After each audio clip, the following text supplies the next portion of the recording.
Hello, hello, everybody. Look what I have. I'm actually going to be reading things to you today from a book, from a thing. Ah, has a book. I usually don't start these so excitedly, but look at it. And I have one with the lab coat sleeves as well, but I don't have the. I'll read with the lab coat later too. But not today. Today is lab coat free. Welcome in TJ, Bryant, Bubba, Koala, and Reeve. Lurks are always appreciated. I hope you enjoy. How am I today? I'm good. Busy day. Scrambled to get a different thumbnail together because my photo editing software decided to be really weird about it. And I had to prep this, and we went to watch the F1 race, and I did some a tabletop game with friends, tabletop RPG. That was a lot of fun too. And we made a lot of progress in it. So now, for the first time in a couple of months, I'm going to be reading some Edgar Allan Poe. Remember that I won't always be able to respond to things while I am reading. And yeah, we'll try and get as far as we can. The problem is, today in particular, if I only read 15 pages, we get to a new short story. But then that short story is 30 plus pages. So, well, 28 pages. So we may end up, I will do what I can. If we have to interrupt a story, then unfortunately that might just be what happens, but I will do my best. Yeah, that one, like, the others are so short, and then that one is like, I'm gonna be beefy. So before my voice runs out, I should probably start to get... Hello, Inochi, welcome in. I should probably start to... Rude.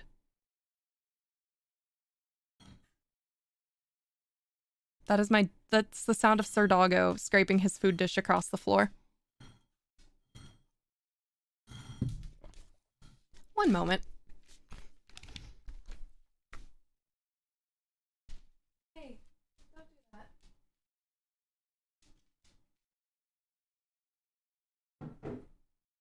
You're fine.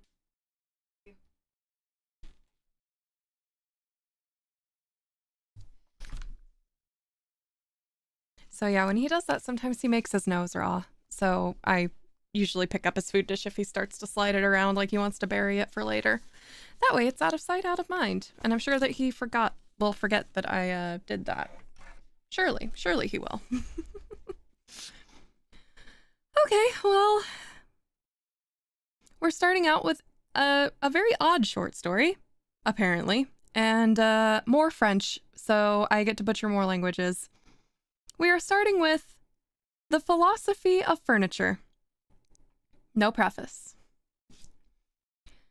In the internal decoration, if not in the external architecture of their residences, the English are supreme. The Italians have but little sentiment beyond marbles and colors. In France, meliora probon deteriora secundir, the people are too much a race of gadabouts to maintain those household properties of which indeed they have a delicate appreciation, or at least the elements of a proper sense. The Chinese and most of the Eastern races have a warm but inappropriate fancy. The Scottish are poor decorists. The Dutch have, perhaps, an indeterminate idea that a curtain is not a cabbage. In Spain they are all curtains, a nation of hangmen. The Russians do not furnish. The Hottentots and Kickapoos are very well in their way. The Yankees alone are preposterous. How this happens is not difficult to see. We have no aristocracy of blood, and having therefore a natural and indeed, as an inevitable thing, fashioned ourselves an aristocracy of dollars, the display of wealth has here to take the place and perform the office of the heraldic display in monarchical countries. By a transition readily understood and which might have been as readily foreseen, we have been brought to merge in simple show our notions of taste itself. To speak less abstractly, in England, for example, no mere parade of costly appurtenances would be so likely as with us to create an impression of the beautiful in respect to the appurtenances themselves, or of taste as regards the proprietor. This for the reason, first, that wealth is not in England the loftiest object of ambition as constituting a nobility, and second, that there are the true nobility of blood, confining itself within the strict limits of legitimate tastes, rather avoids than affects that mere costliness in which a parvenu rivalry may at any time be successfully attempted. The people will imitate the nobles, and the result is a thorough diffusion of the proper feeling. But in America, the coins current being the sole arms of the aristocracy, their display may be said in general to be the sole means of the aristocratic distinction, and the populace, looking always upward for models, are insensibly led to confound the two entirely separate ideas of magnificence and beauty. In short, the cost of an article of furniture has at length come to be, with us, nearly the sole test of its merit in a decorative point of view. And this test, once established, has led the way to many analogous errors readily traceable to the one primitive folly. What? That was words. There could be nothing more directly offensive to the eye of an artist than the interior of what is termed in the United States, that is to say in Appalachia. Appalachia? Americans, help me out. A well-furnished apartment. Its most usual defect is a want of keeping. We speak of the keeping of a room as we would the keeping of a picture. For both the picture and the room are amenable to those undeviating principles which regulate all varieties of art, and very nearly the same laws by which we decide on the higher merits of a painting, suffice for decision on the adjustment of a chamber. A want of keeping is observable sometimes in the character of the several pieces of furniture, but generally in their colors or modes of adaptation to use. Very often, the eye is offended by their inartistic arrangement. Straight lines are too prevalent, too uninterruptedly continued, or clumsily interrupted at right angles. If curved lines appear, they are repeated in unpleasant uniformity. By undue precision, the appearance of many a fine apartment is utterly spoiled. Hi, Sir Doggo.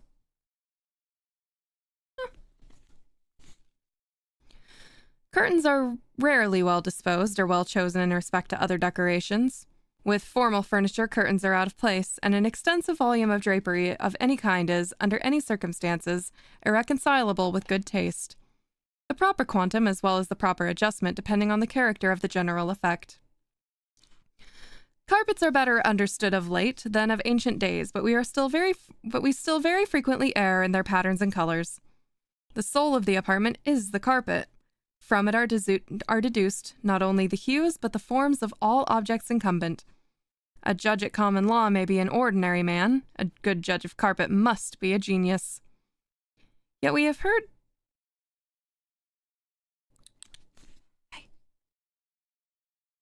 We so rarely get a close visit from Sir Doggo on stream. My apologies for the interruption.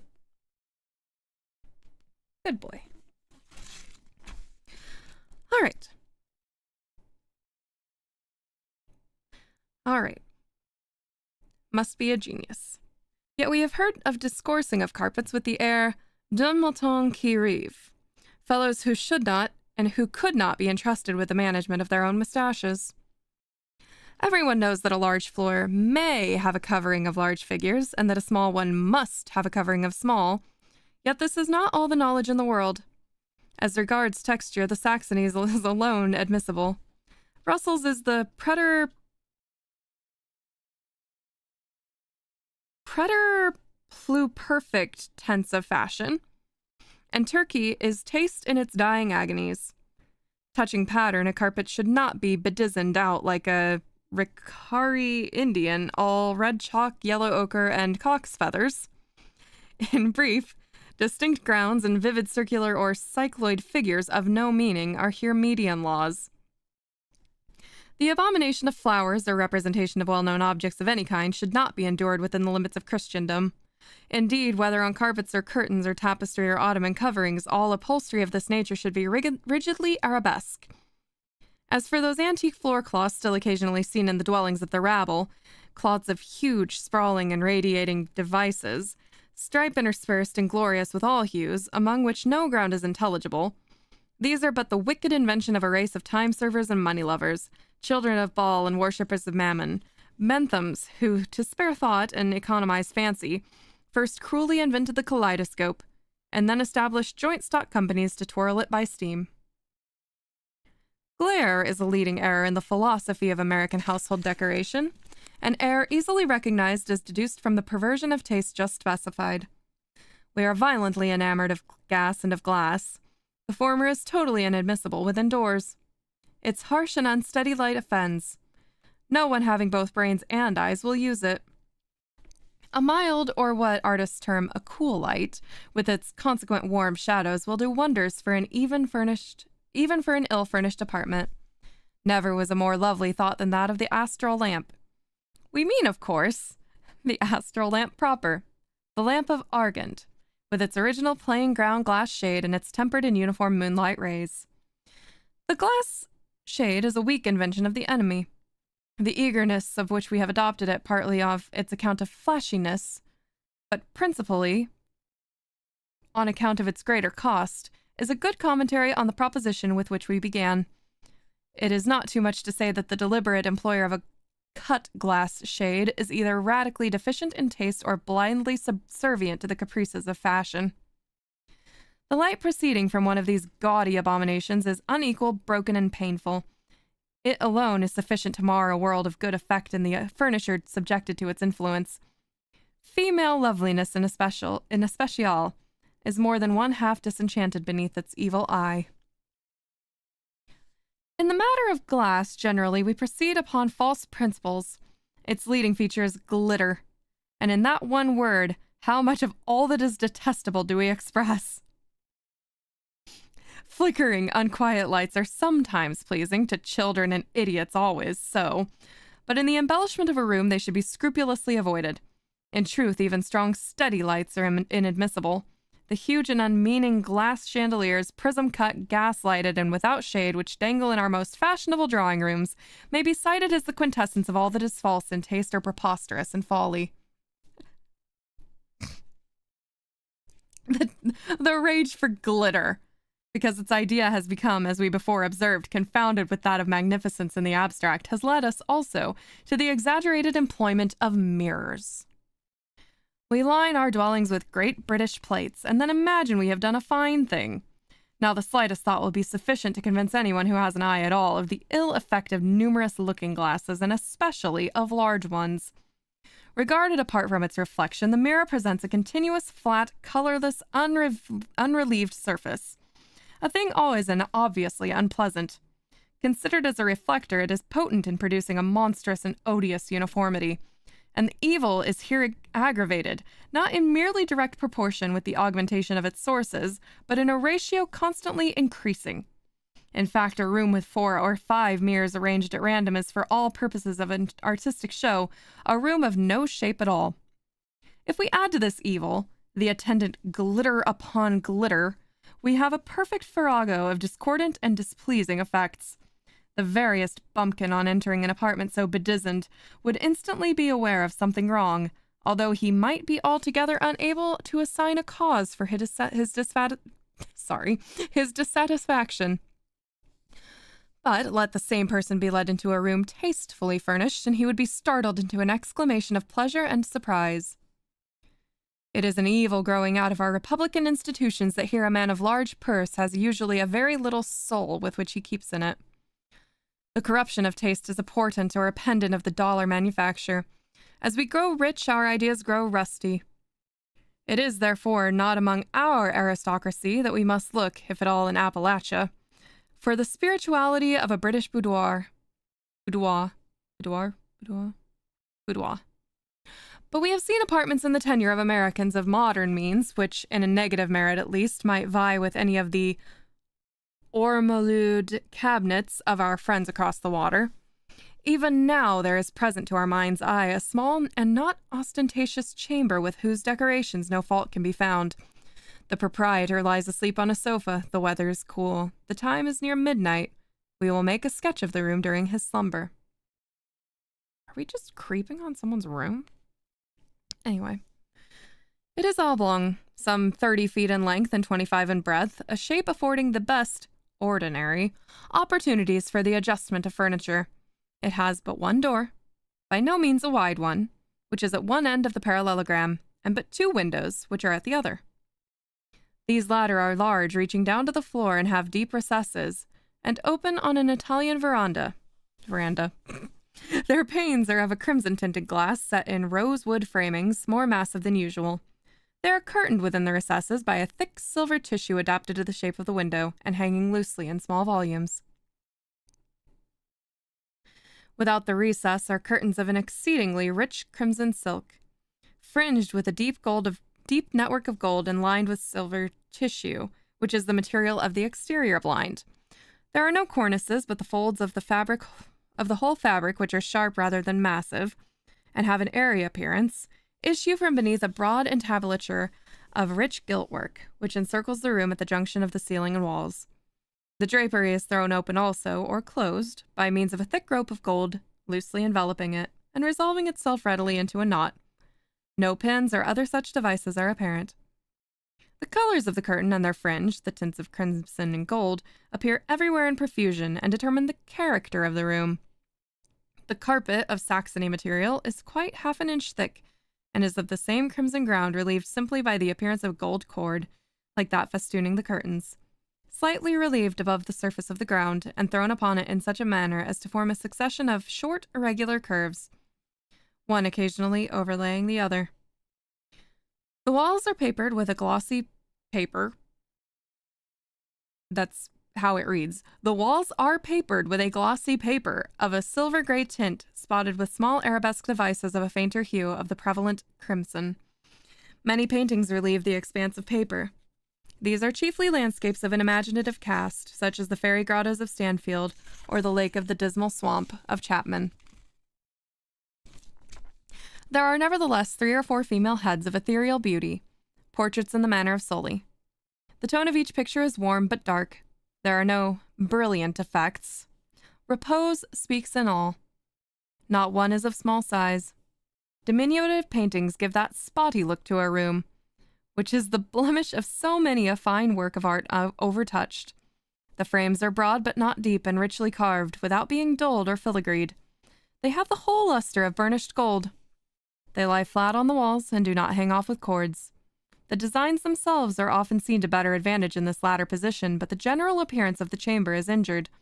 But one mirror, and this is not a very large one, is visible. Its shape is nearly circular, and it is so hung that a reflection of the person can be obtained from it in none of the ordinary sitting places of the room.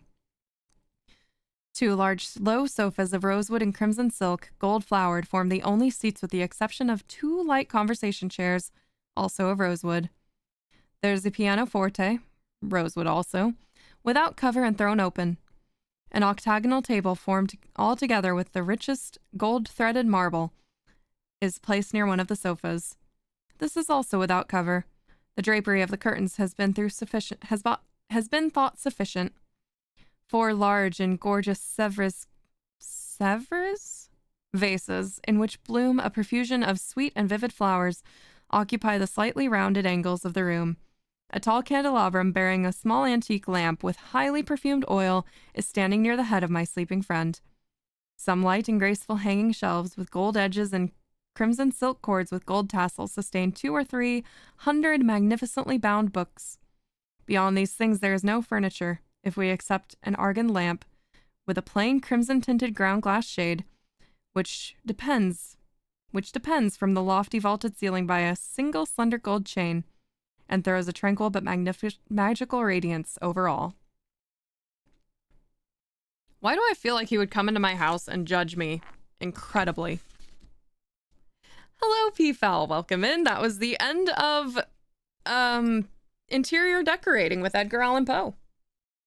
That was odd.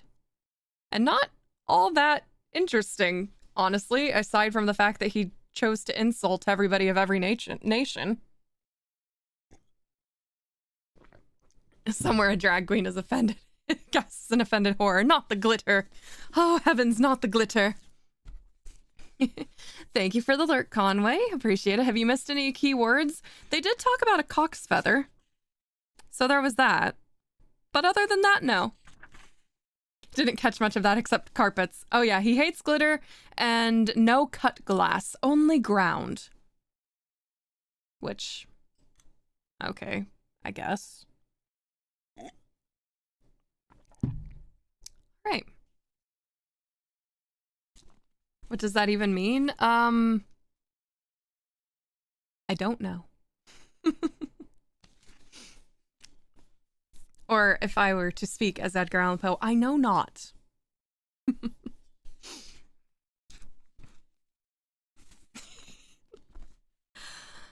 Okay. This one's not terribly long. Long-ish, but not terribly long. Wow. And I can tell that I've been playing too much Final Fantasy because I just read the word German as Garlean. Okay. That's how this is gonna go, I suppose. The man of the crowd. Ce grand malheur de ne pas et seul. La Bruyère. Bruyère. Bruyère? It's kind of spelled like Gruyere, so I would assume. That was our preface. It was well said of a certain German book that las sich nicht lesen. It does not permit itself to be read. There are some secrets which do not permit themselves to be told. Men die nightly in their beds, wringing the hands of ghostly confessors and looking them piteously in the eyes. Die with despair of heart and convulsion of throat on account of the hideousness of mysteries which shall not suffer themselves to be revealed. Now and then, alas, the conscience of man takes up a burden so heavy in horror that it can be thrown down only into the grave, and thus the essence of all crime is undivulged. Not long ago, about the closing in of an evening in autumn, I sat at the large bow window of the D blank, so D coffee house in London. For some months I had been ill in health, but was now convalescent, and with returning strength found myself in one of those happy moods which are so precisely the converse of ennui, moods of the keenest appetency when the film from the mental vision departs, the Latin lettering that I cannot read, and the intellect electrified surpasses as greatly as everyday condition, as does the vivid yet candid reason of Leibniz, the mad and flimsy rhetoric of Gorgias. Merely to breathe was enjoyment, and I derived positive pleasure even from the many legitimate sources of pain. I felt a calm but inquisitive interest in everything. With a cigar in my mouth and a newspaper in my lap, I had been amusing myself for the greater part of the afternoon, now in poring over advertisements, now in observing the promiscuous company in the room, and now in peering through the smoky panes into the street. The latter is one of the principal thoroughfares of the city and had been very much crowded during the whole day. But as the darkness came on, the throng momentarily increased, and by the time the lamps were well lighted, two dense and continuous tides of population were running past the door. At this particular period of the evening, I had never before been in a similar situation, and the tumultuous sea of human heads filled me, therefore, with a delicious novelty of emotion. I gave up, at length, all care of things within the hotel, and became absorbed in contemplation on the scene without. At first my observations took an abstract and generalizing turn. I looked at the passengers in masses, and thought of them in their aggregate relations. Soon, however, I descended to details, and regarded with minute interest the innumerable varieties of figure, dress, air, gait, visage, and expression of countenance. By far the greater number of those who went by had a satisfied, business-like demeanor, and seemed to be thinking only of making their way through the press. Their brows were knit, and their eyes rolled quickly. When pushed against by fellow wayfarers, they evinced no symptom of impatience, but adjusted their clothes and hurried on. Others, still a numerous class, were restless in their movements, had flushed faces, and talked and gesticulated to themselves, as if feeling in solitude on account of the very denseness of the company around. When impeded in their progress, these people suddenly ceased muttering, but redoubled their gesticulations, and awaited with an absent and overdone smile upon the lips, of course, of the persons impeding them. If jostled, they bowed profusely to the jostlers, and appeared overwhelmed with confusion. There was nothing very distinctive about these two large classes beyond what I have noted. Their habiliments belonged to that order which is pointedly termed the decent. They were undoubtedly noblemen's, merchants, attorneys, tradesmen, stock jobbers, the eupatrids, and the commonplace of society. Men of leisure and men engaged actively in affairs of their own, conducting business upon their own responsibility. They did not greatly excite my attention. The tribe of clerks was an obvious one, and here I discerned two remarkable divisions. There were the junior clerks of flash houses, young gentlemen with tight coats, bright boots, and well-oiled hair and supercilious lips. Setting aside a certain dapperness of carriage which may be termed deskism, for want of a better word, the manner of these persons seemed to me an exact facsimile of what had been the perfection of bon ton about 12 or 18 months before. They wore the cast-off graces of the gentry, and this, I believe, involves the best definition of the class. The division of the upper clerks of staunch firms, or the steady old fellows, it was not possible to mistake. They were known by their coats and pantaloons of brown or black, made to sit comfortably with white cravats and waistcoats, broad, solid-looking shoes, and thick hose or gaiters. They had all slightly bald heads from which the right ears, long used to pen-holding, had an odd habit of standing off on end. I observed that they always removed or settled their hats with both hands, and wore watches with short gold chains of a substantial and ancient pattern. Theirs was the affectation of respectability, if indeed there be an affectation so honorable. There were many individuals of dashing appearance, whom I easily understood as belonging to the race of swell pickpockets, with which all great cities are infested. I watched these gentry with much inquisitiveness, and found it difficult to imagine how they should ever be mistaken for gentlemen by gentlemen themselves. Their voluminousness of wristband, with an air of excessive frankness, should betray them at once.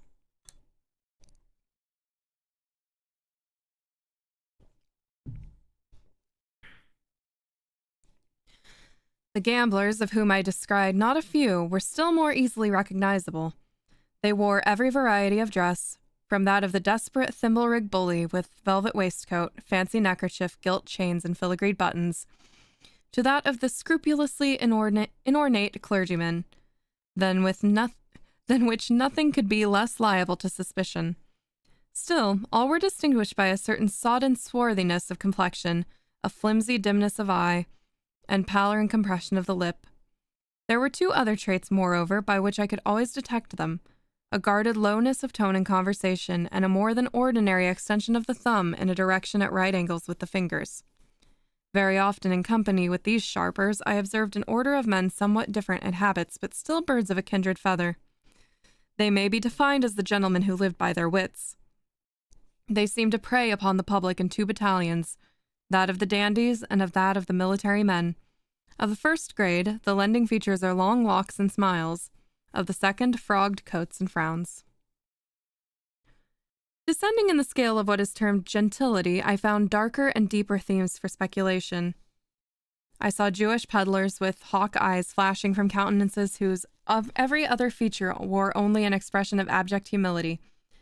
Sturdy professional street beggars scowling upon mendicants of a better stamp, whom despair alone had driven forth into the night for charity. Feeble and ghastly invalids, upon whom death had placed a sure hand, and who sidled and tottered through the mob, looking everyone beseechingly in the face, as if in search of some chance consolation, some lost hope. Modest girls returning from long and late labor to a cheerless home, and shrinking more tearfully than indignity from the glances of ruffians, whose direct contact even could not be avoided. Women of the town of all kinds and of all ages, the unequivocal beauty in the prime of her womanhood, putting one in mind of a statue in Lucian, with the surface of Parian marble, and the interior filled with filth. The loathsome and utterly lost leper in rags, the wrinkled, bejeweled, and paint-begrimed beldame, making a last effort at youth, the mere child of immature form, yet, from long association and adept in the dreadful coquetries of her trade, and burning with a rabid ambition to be ranked the equal of her elders in vice. Drunkens innumerable and indescribable, some in shreds and patches, reeling, inarticulate, with bruised visage and lackluster eyes. Some in whole, although filthy garments, with a slightly unsteady swagger, thick sensual lips, and a hardy-looking rubicund faces. Others clothed in materials which had once been good, and which even now were scrupulously well brushed. Men who walked with a more than naturally firm and springy step, whose countenances were fearfully pale, whose eyes hideously wild and red, and who clutched with quivering fingers as they strode through the crowd at every object which came within their reach. Beside these piemen, porters, coal heavers, sweeps, organ grinders, monkey exhibitors, and ballad mongers. Those who vended with those who sang, ragged artisans and exhausted laborers of every description, and all full of a noisy and inordinate vivacity which jarred discordantly upon the ear and gave an aching sensation to the eye. As the night deepened, so deepened to me the interest of the scene, for not only did the general character of the crowd materially alter, its general features retiring in the gradual withdrawal of the more orderly portion of the people and its harsher ones coming out into bolder relief, as the late hour brought forth every species of infamy from its den. But the rays of the gas lamps, feeble at first in their struggle with the dying day, had now at length gained ascendancy and threw over everything a fitful and garish luster. All was dark yet splendid, as that ebony to which has been likened to the style of Tertullian. The wild effects of the light enchained me to an examination of individual faces, and although the rapidity with which the world of light flitted before the window prevented me from casting more than a glance upon each visage, still it seemed that, in my peculiar mental state, I could frequently read, even in that brief interval of glance, the history of long years. With my brow to the glass, I was thus occupied in scrutinizing the mob when suddenly there came into view a countenance, that of a decrepit old man some 65 or 70 years of age. A countenance which at once arrested and absorbed my whole attention on account of the absolute idiosyncrasy of its expression. Anything even remotely resembling that expression I had never seen before. I well remember my first thought upon beholding it was that wretch, had he viewed it, would have greatly preferred it to his own pictorial incarnations of the fiend. As I endeavored during the brief minute of my original survey to form some analysis of the meaning conveyed, there arose confusedly and paradoxically within my mind the ideas of vast mental power, of caution, of penuriousness, of avarice, of coolness, of malice, of bloodthirstiness, of triumph, of merriment, of excessive terror, of intense, of supreme despair. I felt singularly aroused, startled, fascinated. How wild a history, I said to myself, is written within that bosom. Then came a craving desire to keep the man in view, to know more of him. Hurriedly putting on an overcoat and seizing my hat and cane, I made my way into the street and pushed through the crowd in the direction which I had seen him take, for he had already disappeared. With some little difficulty, I at length came within sight of him, approached and followed him closely, yet cautiously, so as not to attract his attention. I had now a good opportunity of examining his person. He was short in stature, very thin, and apparently very feeble. His clothes generally were filthy and ragged. But as he came now and then, within the strong glare of a lamp, I perceived that his linen, although dirty, was of beautiful texture, and my vision deceived me, or, through a rent in a closely buttoned and evidently second-handed roquelaire, which enveloped him, I caught a glimpse of both a diamond and of a dagger. These observations heightened my curiosity, and I resolved to follow the stranger whithersoever he should go. It was now fully nightfall, and a thick, humid fog hung over the city, soon ending in a settled and heavy rain. This change of weather had an odd effect upon the crowd, the whole of which was at once put into new commotion and overshadowed by a world of umbrellas. The waver, the jostle, and the hum increased in a tenfold degree. For my own part, I did not much regard the rain, the lurking of an old fever in my system rendering the moisture somewhat too dangerously pleasant. Tying a handkerchief about my mouth, I kept on. For half an hour the old man held his way with difficulty along the great thoroughfare, and I walked here close at his elbow through fear of losing him.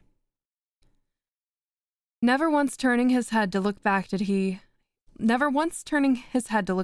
did not observe me. By and by he passed into a cross street which, although densely filled with people, was not quite so much thronged as the main one he had quitted. Here a change in his demeanor became evident. He walked more slowly, and with less object than before, more hesitatingly. He crossed and recrossed the way repeatedly without apparent aim, and the press was still so thick that, at every such movement, I was obliged to follow him closely. The street was a narrow and long one, and his course lay within it for nearly an hour, during which the passengers had gradually diminished to about that number which is ordinarily seen at a noon in Broadway near the park. So vast a difference is there between a London populace and that of the most frequented American city. The second turn brought us onto a square, brilliantly lighted and overflowing with life. The old manner of the stranger reappeared. His chin fell upon his breast, while his eyes rolled wildly from under his knit brows in every direction upon those who hemmed him in.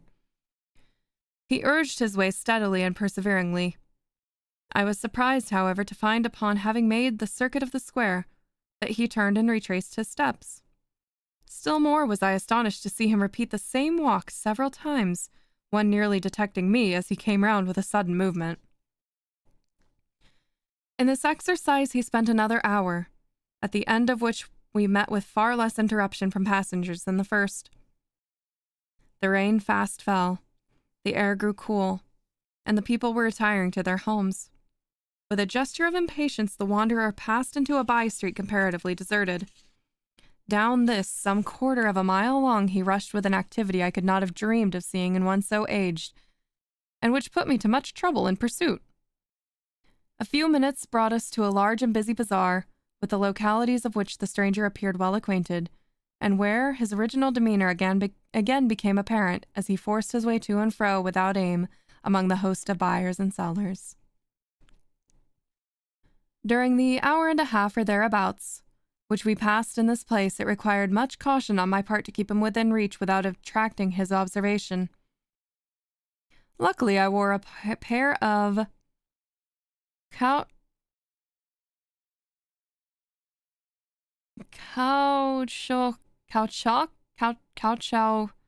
overshoes. That's what we're going to go with. And could move about in perfect silence. At no moment did he see that I watched him. He entered shop after shop, priced nothing, spoke no word, and looked at all objects with a wild and vacant stare. I was now utterly amazed at his behavior and firmly resolved that we should not part until I had satisfied myself in some measure respecting him. Okay. A loud-toned clock struck 11, and the company were fast deserting the bazaar. A shopkeeper, in putting up a shutter, jostled the old man, and at the instant I saw a strong shudder overcome his frame. He hurried into the street, looked anxiously around him for an instant, and then ran with incredible swiftness through many crooked and peopleless lanes, until we emerged once more upon the great thoroughfare whence we had started, the street of the D Hotel. It no longer wore, however, the same aspect. It was still brilliant with gas, but the rain fell fiercely, and there were few persons to be seen. The stranger grew pale. He walked moodily some paces up the once populous avenue, then, with a heavy sigh, turned in the direction of the river, and plunging through a great variety of devious ways, came out at length in view of one of the principal theatres. It was about being closed, and the audience were thronging from the doors. I saw the old man gasp as if for breath while he threw himself amid the crowd, but I thought that the intense agony of his countenance had in some measure abated. His head again fell upon his breast. He appeared as I had first seen him. I observed that he now took the course in which had gone the greater number of the audience, but upon the whole I was at a loss to comprehend the waywardness of his actions. As he proceeded, the company grew more scattered, and his old uneasiness and vacillation were resumed. For some time he followed closely a party of some 10 or 12 rosterers, but from this number one by one had dropped off until 3 only remained together in a narrow and gloomy lane little frequented.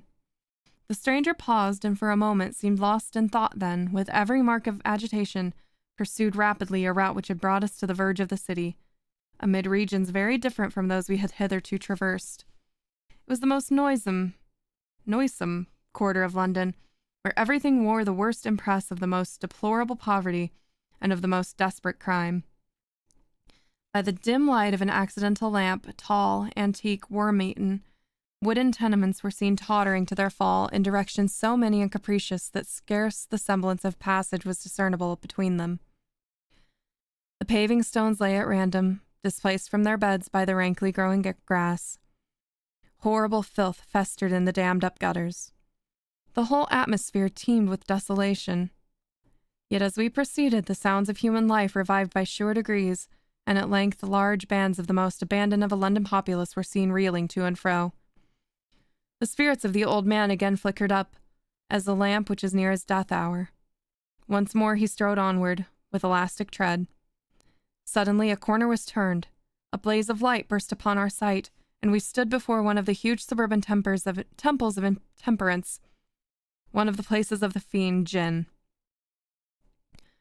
It was now nearly daybreak, but a number of wretched inebriates still pressed in and out of the flaunting entrance. With a half-shriek of joy, the old man forced a passage within, resumed at once his original bearing, and stalked backwards and forwards without apparent object among the throng. He had not been thus long occupied, however, before a rush to the doors gave token that the host was closing them for the night. It was something even more intense than despair that I then observed upon the countenance of his singular being, whom I had watched so pertinaciously. Yet he did not hesitate in his career, but, with a mad energy, retraced his steps at once to the heart of the mighty London. Long and swiftly he fled, while I followed him in the wildest amazement, resolute not to abandon a scrutiny in which I now felt an interest all-absorbing. The sun arose while we proceeded, and when we had again reached that most thronged mart of the populous town, the street of the D Hotel, it presented an appearance of human bustle and activity scarcely inferior to what I had seen on the evening before. And here along, amid the momently increasing confusion, did I persist in my pursuit of the stranger. But, as usual, he walked to and fro, and during the day did not pass from out the turmoil of that street. And as the shades of the second evening came on, I grew wearied unto death, and stopping fully in front of the wanderer, gazed at him steadfastly in the face. He noticed me not, but resumed his solemn walk, while I, ceasing to follow, remained absorbed in contemplation.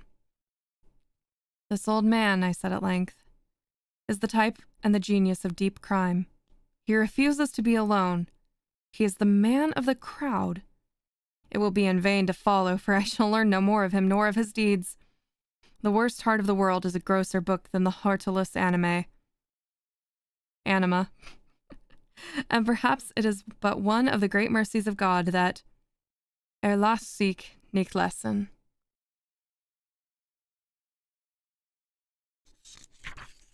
Well, that was a whole lot of nothing.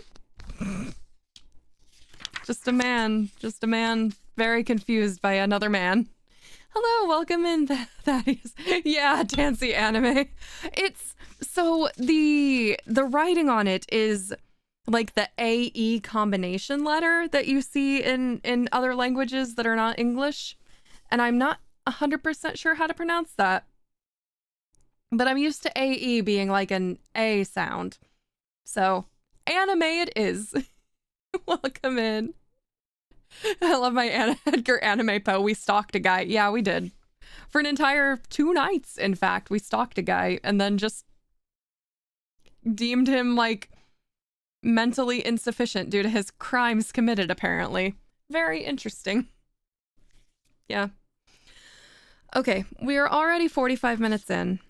This is 4 pages, and I think that is where we will stop. We'll be very close to an hour, and then next stream, because of how long the murders in the Rue Morgue is, that one will probably be a 2-hour stream, and I'm going to need to have energy to do it.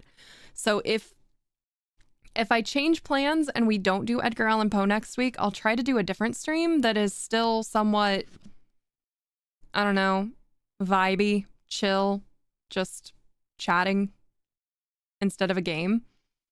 But yeah, that's going to be a large commitment that I need to be up to. So I will see how I feel next weekend, and we'll leave it up in the air. But for now, we have the Island of the Fae and a drink of water. Amazing. I can drink water while holding a book with both hands. I must have one of those invisible drink dispensers on my head. You know, the ones that have cups and straws that twirl down. It's just invisible. And water is colorless, so it's very difficult to see.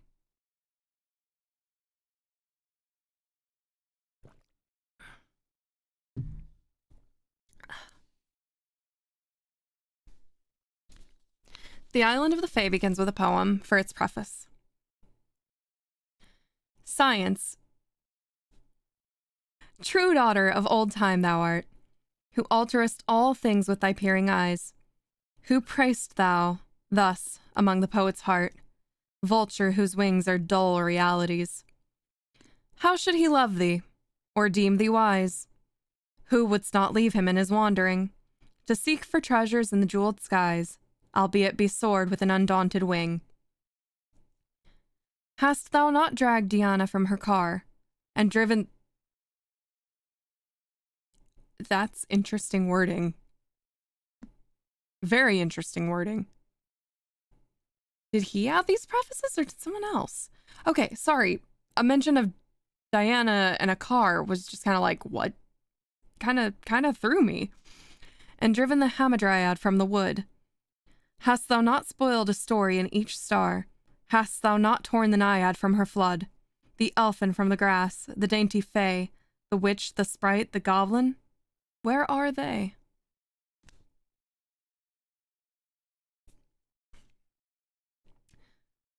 Anon. An anonymously written poem. Interesting. La musique, says Marmontel, with the same old confusion of thought and language which leads him to give his very equivocal narratives the title of Count Moreau. La musique est la source des talents qui jouissent de l'imim to the atru vilain de témoin. Here he confounds the pleasure derivable from sweet sounds with the capacity for creating them. No more than any other talent is that for music susceptible of complete enjoyment, where there is no second party to appreciate its exercise. And it is only common with other talent that it produces effects which may be fully enjoyed in solitude. The idea which the raconteur has either failed to entertain clearly or has sacrificed in its expression to his national love of point is doubtless the very tenable one that the higher order of music is the most thoroughly estimated when we are the most exclusively alone. The proposition in this form will be admitted at once by those who love the lyre for its own sake and for its spiritual uses. But there is one pleasure still within the reach of fallen mortality, and perhaps only one, which owes even more than does music to the accessory of sentiment of seclusion. I mean the happiness experienced in the contemplation of natural scenery. In truth, the man who would behold aright the glory of God upon earth must in solitude behold that glory. To me, at least, the presence not of human life only, but of life in any other form than that of the green things which grow upon the soil, and are voiceless, is a stain upon the landscape. It is at war with the genius of the scene. I love indeed to regard the dark valleys and the grey rocks and the waters that silently smile, and the forests that sigh in uneasy slumbers, and the proud, watchful mountains that look down upon all. I love to regard these as themselves but the colossal members of one vast animate and sentient whole, a whole whose form, that of the sphere, is the most perfect and most inclusive of all, whose path is among associate planets, whose meek handmaiden is the moon, whose mediate sovereign is the sun, whose life is eternity, whose intelligence is that of a god, whose enjoyment is knowledge, whose destinies are lost in immensity, whose cognizance of ourselves is akin with our own cognizance of the animalculae in crystal, or of those which infest the brain, a being which we in consequence regard as purely inanimate and material, much in the same manner as these animalculae must thus regard us. Our telescopes and our mathematical investigations assure us on every hand, notwithstanding the cant of the more ignorant of the priesthood, that space, and therefore the bulk, is an important consideration in the eyes of the Almighty. The cycles in which the stars move are those best adapted for the evolution, without collision, of the greatest possible number of bodies. The forms of these bodies are accurately such as, within a given surface, to include the greatest possible amount of matter, while the surfaces themselves are so disposed as to accommodate a population denser than could be accommodated on the same surface otherwise arranged. Nor is it any argument against bulk being an object with God, that space itself is infinite, for there may be an infinity of matter to fill. And since we see clearly that the endowment of matter with vitality is a principle, indeed, as far as our judgments extend, the leading principle, in the operations of deity, it is scarcely logical to imagine that it is confined to the regions of the minute, where we daily trace it, and that it does not extend to those of the august. As we find cycle within cycle without end, yet all revolving around one far distant center which is the Godhead, may we not analogically suppose, in the same manner, life within life, the less within the greater, and all within the Spirit divine? In short, we are madly erring through self-esteem and believing man, in either his temporal or future destinies, to be of more moment in the universe than that of the vast clod of the valley, which he tills and contemns, and to which he denies a soul for no more profound reason than he does not behold it in operation. These fancies, and such as these, have always given to my meditations among the mountains and the forests, by the river and the oceans, a tinge of what the everyday world would not fail to term fantastic. My wanderings amid such scenes have been many, and far-searching, and often solitary. And in the interest with which I have strayed through many a deep, dim valley, or gazed into the reflected heaven of many a bright lake, has been an interest greatly deepened by the thought that I have strayed and gazed alone. What flippant Frenchman was it who said, in allusion to the well-known work of Zimmermann, that "La solitude est une belle chose, mais il faut qu'elle une pour vous dire que la solitude est une belle chose"? I still can't speak French, I'm so sorry. The epigram cannot be gainsayed, but with the necessity is a thing that does not exist. It was during one of my lonely journeyings amid a far distant region of a mountain locked within mountain, and sad rivers and melancholy tarns writhing or sleeping within all, that I chanced upon the rivulet and the island which are the subject of our engraving. I came upon them suddenly in the leafy June, and threw myself upon the turf, beneath the branches of an unknown odorous shrub, that I might doze as I contemplated the scene. I felt that thus only should I look upon it. Such was the character of phantasm which it wore. On all sides, save to the west where the sun was about sinking, arose the verdant walls of the forest. The little river, which sharply turned in its course and was thus immediately lost to sight, seemed to have no exit from its prison, but to be absorbed by the deep green foliage of the trees to the east, while in the opposite quarter, so it appeared to me as I lay at length and glanced upward, there poured down noiselessly and continuously into the valley a rich golden and crimson waterfall from the sunset fountains of the sky.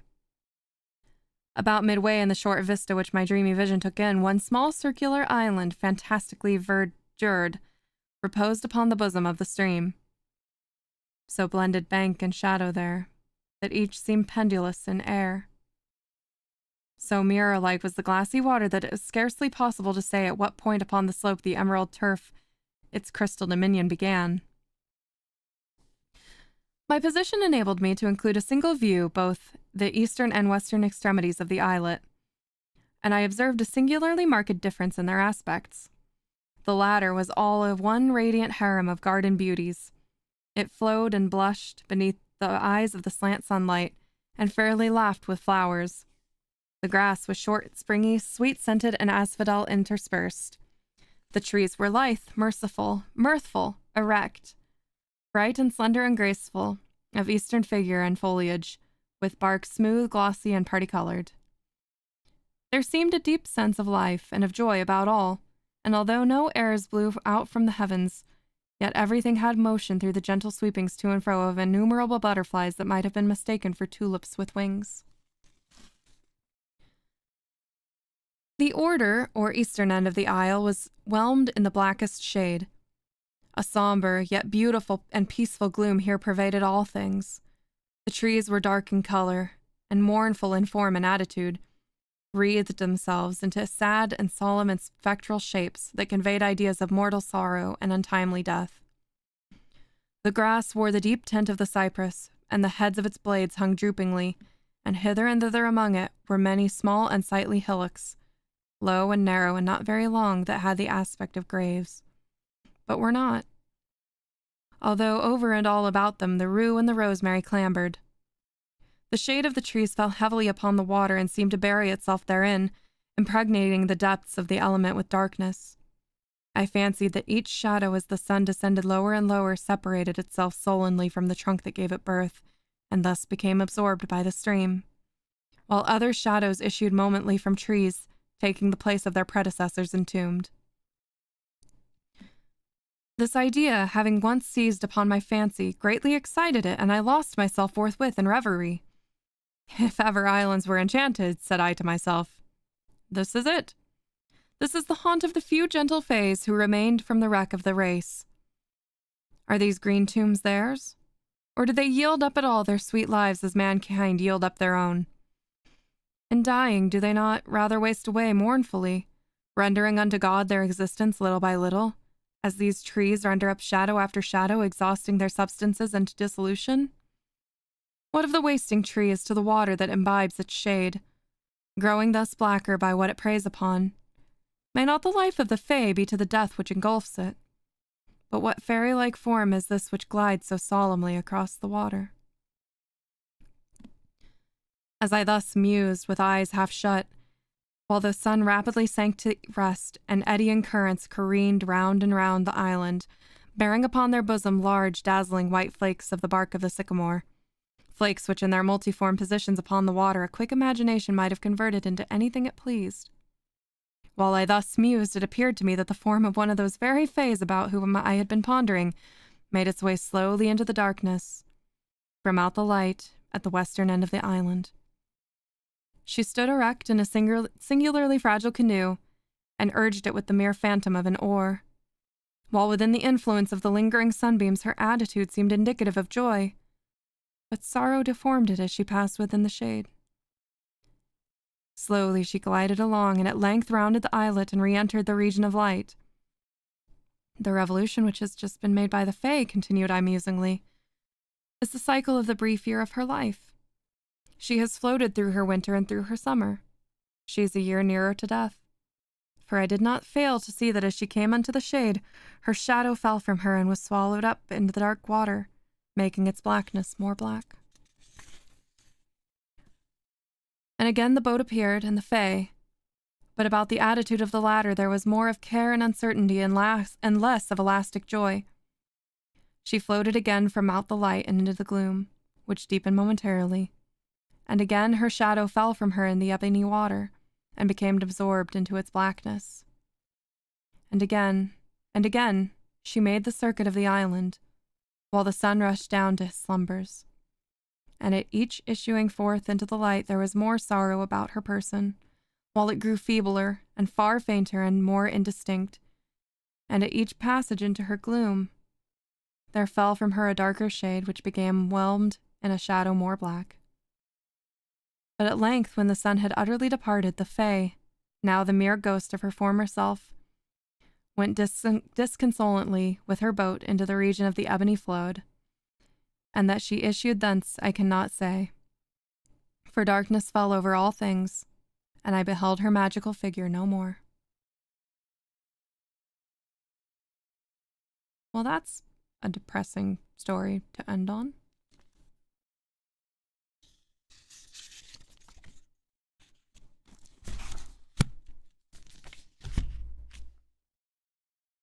Welcome in, Presvale.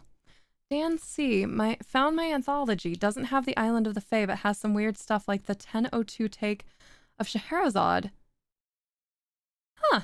Poe did write a lot. Yeah, Poe wrote so much that we are 368 pages into what is a...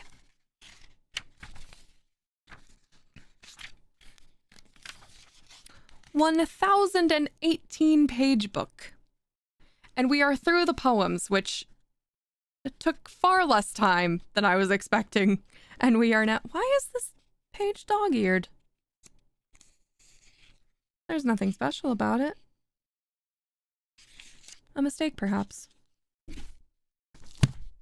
It is a long book. And that's part of the reason why I don't feel terrible when I miss days, even though I would prefer not to miss months of Edgar Allan Poe. But we will be here for a very long time reading Edgar Allan Poe. It is considerably long. And next week, we're going to spend all on one story, The Murders in the Rue Morgue. Assuming, of course, I have the energy to do so. I got a chocolate chai tea. A chocolate chai tea.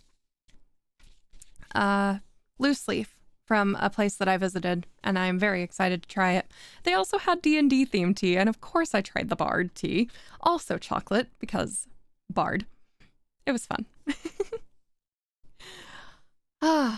Totally feels how this inspired partially H.P. Lovecraft. Yeah, no, I agree. Their inspiration is evident in so many things. Bard tea, yeah. Well, I mean, alcohol, I feel, is a very difficult flavor to get across in a dry blend, you know? Alcohol evaporates very rapidly. Well then, we have spent an hour together. Bard tea, yeah. It was all D&D themed. They also had on the a beholder on the shelf, like a little figurine. It was cute. The Rue Morgue got him in trouble with police? Oh no! I will have to read and understand. Like, did they think it was he couldn't have written it without having done something? A T-ball beholder? I would love that. That'd be amazing. Huh. I'll have to read up more on my Poe history. I know the very basics of Poe history and not a whole lot. But about a bee holder, you're lonely. Oh. Air hugs. Hello, Osire. I am afraid that I'm just about out. I'm just shooting the breeze for a little bit before I actually officially end. It looks like this week some of the storms have cleared out. Thursday is now taken. But I'll try to do things Monday, Tuesday, Wednesday. How much of a break do I want to give myself? Let me check the weather.